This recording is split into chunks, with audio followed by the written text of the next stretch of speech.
वर्षातून फक्त एकदाच उघडलं जाणारं देवीचं मंदिर कुठे आहे? भारतात एक देवीचं मंदिर आहे जिथे भेट द्यायची तर वर्षभरही देता येते, पण तुम्हाला तिथल्या देवीचं दर्शन घ्यायचं असेल तर ते फक्त दिवाळीलाच घेता येऊ शकतं. कारण हे मंदिर फक्त दिवाळीच्या वेळेस उघडलं जातं. हो, कर्नाटकातल्या हसन इथल्या ऐतिहासिक हसनंबा मंदिराचे दरवाजे दरवर्षी फक्त लक्ष्मीपूजनाला उघडतात आणि त्यानंतर आठवडाभर हे मंदिर उघडं ठेवलं जातं. बाकी वर्षभर देवी मंदिरातच बंदिस्त असते. हे मंदिर बंद करताना एक तुपाचा दिवा लावला जातो आणि वर्षभरानंतर मंदिर उघडलं तरीही तो दिवा तेवतच असतो. शिवाय स्थानिक श्रद्धा अशी आहे की देवीला अर्पण केलेली फुलं सुद्धा पुढील वर्षापर्यंत ताजी राहतात. त्यामुळे लाखो भाविक या चमत्काराचे साक्षीदार होण्यासाठी तिथे येतात.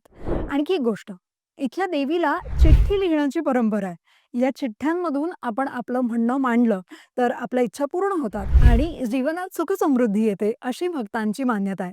यामुळे वर्षातून फक्त एकदा उघडणाऱ्या मंदिरात भक्त प्रचंड गर्दी करतात. यंदा 30 ऑक्टोबर 2025 रोजी हे मंदिर उघडेल आणि 5 नोव्हेंबरपर्यंत खुलं राहील. त्यामुळे या मंदिराच्या दर्शनासाठी तुम्ही बुकिंग करू शकता. तुम्हाला ही माहिती कशी वाटली? कमेंट करून नक्की सांगा.